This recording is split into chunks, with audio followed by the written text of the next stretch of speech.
So picking back up where we left off with number 10, this problem is a little bit tricky, but it's not as bad as it looks. Okay, we have v plus 1 all divided by 2, and that's what that fraction bar is, just division. Okay, the way we undo division is through multiplication. We like to draw these brackets around, it makes it a bit easier to see. I'm multiplying each side by 2. Why 2? Because that's what number's down here in the denominator. What happens is this is really a 2 over 1, so when we multiply these fractions across the top and across the bottom, these 2's cancel. What we're left with is whatever was in the numerator. That's v plus 1, so those 2's cancel. Over on the right side, whatever happens, happens, so we just have to compensate. Negative 2 times 2 is a negative 4. Now we're ready to finish the problem off. We want v by itself, so we got to subtract by 1. Cancel those, and we have v is greater than negative 5. We go back up on our graph, do an open dot, and we can trust the arrow because the variable is on the left. And when the variable is on the left, we trust the arrow. Number 11. We have this big old long complicated equation. But I'm going to start out by making it look a little bit prettier. I know that these two yellow dots, those are like terms on the same side, so I can combine them. Also, that 4 and that 1, those are like terms on the same side of an equation, so I can combine them. That gives me 5 plus 6n is less than or equal to 6n plus 5. And we're already starting to think this looks a little bit weird. It looks like the same exact thing on both sides. So our wheels are starting to churn that we might have one of those special cases on our hands. Those 2 special cases we learned about. Here we go. We want to get all the ends on the same side and all the numbers. So I'm thinking I'm going to move this 6n to the other side. So I'm going to subtract 6n from both sides. What I get is those cancel like I wanted, but also those cancel. So I have 5 is less than or equal to 5. From here, you can go ahead and see that it's a special case, or if you'd like to take it one step further, you can subtract 5 from each side, and what we get is 0 is less than or equal to 0. Point is, either at this step, or at this step, or really, even maybe at this step for some people, if you're real keen on this, we have to ask ourselves something. Is this true or false? In this case, we look, is 0 less than or equal to 0? The key point is that or equal to piece, which makes this a true statement. When this is a true statement, our answer is what we call all real numbers, or drawn like that R with an extra back on it. What's key to remember is how to graph this, guys. To graph all real numbers, you just need a number line and then you shade the whole thing in.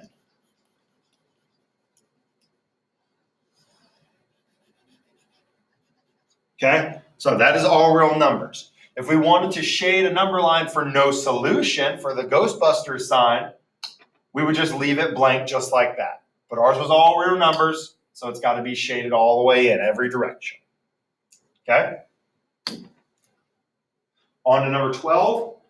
On number 12, we needed to remember this formula that's on our formula sheet. It was it was M for slope. M equals y2 minus y1 over x2 minus x1. Okay? Well, I like to name my variables because this is the first point right here. First point and second point. So I say that this is x1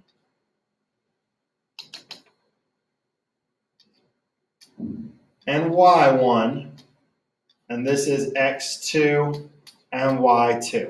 And I'll tell you again, the easiest way to do these from here on out is to just put them into your calculator. So you clear out whatever someone left for you, you press alpha, y equals, and then press enter, and it'll bring up a fraction bar. We want y2, which is 3, minus y1, which is negative 5, over x2, which is 16, minus x1, which is 0. We arrow on over, press enter, and it gives us 1/2. Okay? Similarly for 13, I'm going to call this x1 and y1, x2 and y2. You can name them differently, but as long as your 1's go together and your 2's go together, okay? So I hop back here in my calculator, move it out of my way a little bit, clear out whatever someone left in there for me, and I know I want alpha y equals enter. Then I want y2. Well, y2 is -5 minus y1, which is 17. All of that is over top of x2, which is -7, minus x1, which is -11. I press enter, and it gives me my answer. That's the slope of a line between those 2 points. -11 halves. For number 14, what is the missing reason for the argument shown? So this is our start. Right here. Starting problem. From here to here, we did subtraction. So from this starting point to here, we did subtraction. In fact, they subtracted 2x from both sides. From our second line to our third line, we did subtraction again. And what they're asking is, from there to there, what did we do? So I'm just looking at these bottom 2 lines. I'm not really concerned with this up here. I'm just looking down here and figuring out what did they do from that step to that step. Well, they got x by itself, I know that. And how they did that is they undid this multiplication by dividing each side by 4. So simply put, if they just wanted what operation was missing, division. Could have also put divided or divided by 4. I would have taken both answers.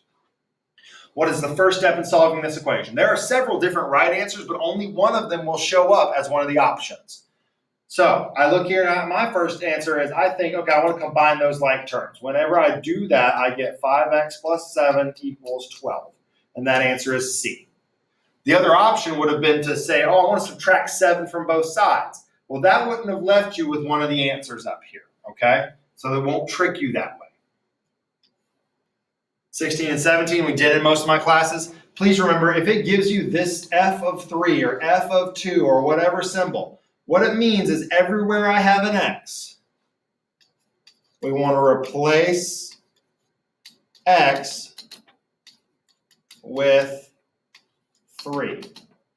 So I have my equation, -3x plus 4, and everywhere I have an x, I want to replace it with a 3.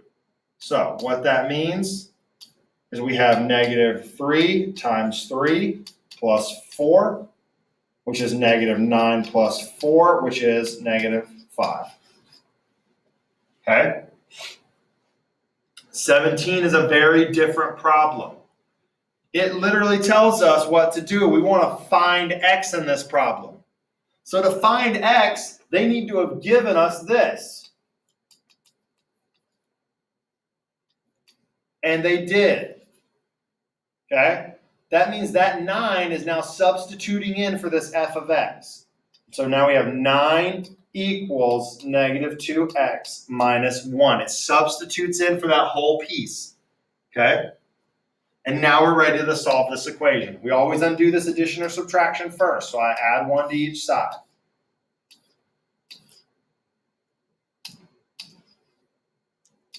Sorry, my pen is not cooperating. There we go. Takes it a little bit sometimes. Add 1 to each side. I get 10 equals -2x, and then I divide each side by -2.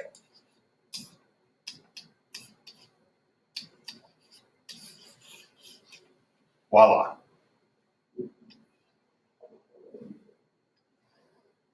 For number 18, Michael's father is giving him an interest-free loan on a car.